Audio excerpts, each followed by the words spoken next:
Guys, ang ulam namin ngayon munggo. Ang sahog niya dilis. Ayun. Tapos may kamatis siya guys. Sakto, nung niluto na siya, ginisa na siya guys. Ito na, lalagyan na natin yung ampalaya.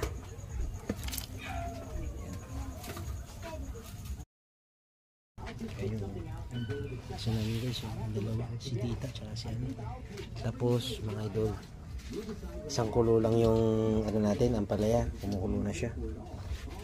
Lalagyan ulit natin ng Chinese malunggay tsaka talbos ng kamote. Ayan. Ayan siya. Pang ano, pampahealthy, palakas ng katawan, mga green leafies. May tanim tayong Chinese malunggay mga idol. Tapos ano po, isang kulo lang ulit yan. Okay na siya, luto na pagkatapos ng isang kulo. Eh, ako na aso guys, si Yoshi, maliit lang siya, gaganon lang. Ganyan dati siya kalaki itong si tita.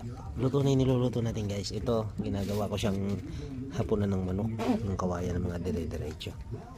Titikman na natin yung, ay sorry, niluluto ko na ano. Titikman na natin guys. Ayun, gumukulo na siya.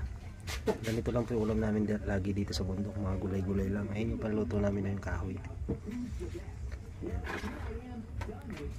Tikman na po natin. Okay na po siya. God bless po sa lahat. Thank you for watching. Please please paki-like lang po yung video natin. Salamat. Bye bye. Thank you for watching po.